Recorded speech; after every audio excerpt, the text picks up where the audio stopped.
ভাটিগড়া সমষ্টির সম্মানীয় বিধায়ক খলিল উদ্দিন মজুমদার সাহেব, এনটি মডেল হাই স্কুলের প্রাক্তন প্রিন্সিপাল, আমার শিক্ষাগুরু মাননীয় স্যার, এত্র অঞ্চলের সম্মানিত বিশিষ্ট ব্যক্তিবর্গ, এই বৃহত্তর কাটাগাঁও রাজ্য সোনপুর এলাকার সম্মানিত জনসাধারণ,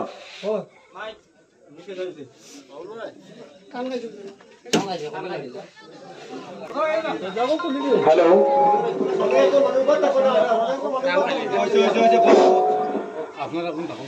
আপনারা জানেন যে আসন্ন আসাম পঞ্চায়েত নির্বাচন আগামী 2 মে সমগ্র হাইলাকান্দি জেলায় নির্বাচিত করার লক্ষ্যে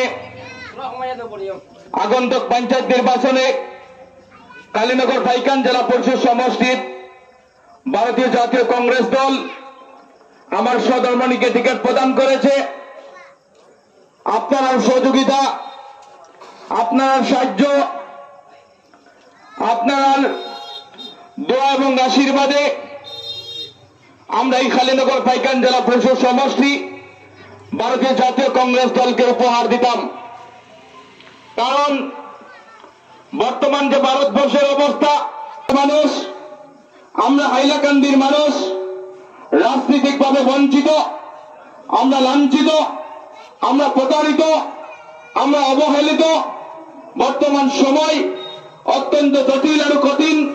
এই পরিস্থিতির সময় আমরা চতুর্শেষ করে হাইলাকান্দির ক্ষেত্রে আপনারা নিশ্চয় জানেন যে হাইলাকান্দি জেলায় তিনটা বিধানসভা সমষ্টি ছিল, কিন্তু রাজ্য সরকার, বিজেপি এবং আরএসএস মিলে হাইলাকান্দি জেলায় একটা সমষ্টি গঠন করে 2টা সমষ্টি গঠন করেছে। তার মানে হাইলাকান্দি জেলা থেকে তিনবার সংখ্যালঘু বিধায়ক নির্বাচিত হয়েছেন। আর চক্রান্তমূলক ভাবে 2026-এ হাইলাকান্দি বিধানসভায় সংখ্যালঘু মানুষকে বঞ্চিত করার জন্য, রাজনৈতিক অধিকার খর্ব করার জন্য এই ষড়যন্ত্র হয়েছে। বর্তমান পঞ্চায়েত ডিলিমিটেশনে আপনারা জানেন হাইলাকান্দি জেলায় 11টা জেলা পরিষদ সমষ্টি ছিল, সেখানে ডিলিমিটেশন করে 3টা সমষ্টি গঠন করে হাইলাকান্দি জেলায় 8টা জেলা পরিষদ সমষ্টি গঠন করা হয়েছে। হাইলাকান্দি মানুষের রাজনৈতিক অধিকার খর্ব করা হয়েছে, হাইলাকান্দি মানুষকে রাজনীতি পঙ্গু করার ষড়যন্ত্র চলছে, হাইলাকান্দি সংখ্যালঘু মানুষের রাজনৈতিক অধিকার খর্ব করবেন ভারতীয়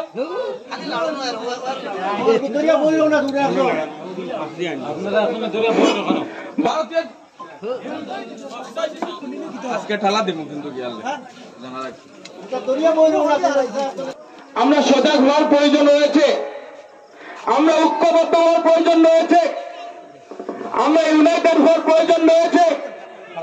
এটা কিন্তু বর্তমান পরিস্থিতির সময় আমরা বিবেক ও বিবেচনা করি, আমরা ভারতীয় জাতীয় কংগ্রেস দলকে ভোট দেওয়ার আহ্বান জানাচ্ছি। কারণ আপনারা জানেন যে আজকের দিনে যে বিজেপি আমরা সম্পদের উপর হাত দিছে, যে সম্পদ হয়েছে ওয়াকফ বিল, আমরা প্রায় জানি ওয়াকফ বিল কি, আমরা বিভিন্ন জায়গায় আলোচনা করেছি এবং বিভিন্নভাবে আমরা সজাগ হয়েছি। আজকে এই বিজেপির কারণে আমরা সংখ্যালঘু মানুষ বিভিন্ন জায়গায় উচ্ছেদিত হয়েছি, আমাদেরকে চিনিয়ে উচ্ছেদ করা হয়েছে। আমরা সংখ্যালঘু মানুষ বিভিন্নভাবে আমাদেরকে হত্যা করার ষড়যন্ত্র হয়েছে। আমরা সংখ্যালঘু মানুষ বিভিন্নভাবে উন্নয়ন থেকে বঞ্চিত হয়েছি, ডেভেলপমেন্ট থেকে বঞ্চিত হয়েছি, আমাদের অধিকার থেকে বঞ্চিত হয়েছি। নির্বাচন আসলে বিজেপি এআইইউডিএফ মিলে সাম্প্রদায়িক রাজনীতি করে আমাদেরকে বিভিন্নভাবে বঞ্চনা করার, লাঞ্ছনা করার, প্রতারণা করার বিভিন্নভাবে প্রতিশ্রুতি দিয়ে আসছে। আমরা